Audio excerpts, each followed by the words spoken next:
Hi guys, magluto ta karon og maha blanca.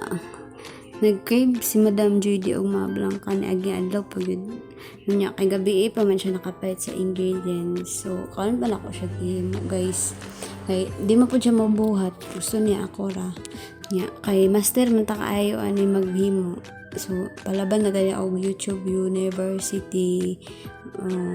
Kunang every time na ako himuon guys niya wala ko kabalo kay tan-aw ra ko YouTube. Yeah, masundog mo pud noon ako. So there guys ako nang gihuwad ang gata. 3 cups na akong gibutang nga gata dira. Then nagbutang ko og kuan 2 cans nga evap and 1 can condense. Then nag-add ra ko og 1/2 cup nga white sugar. Then, ako na siyang di-mix-mix dira para hilis-hilis ang sugar. At this na ko i-add ang other ingredients. Then, after ako da yung gibutang ang cornstarch. O sa dihang wala na igo sa akong gibutangan. Ako na pong gitransfer og lain butanganan.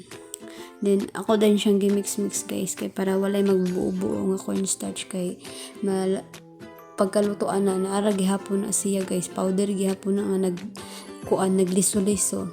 Then gi-add na nako ang whole corn.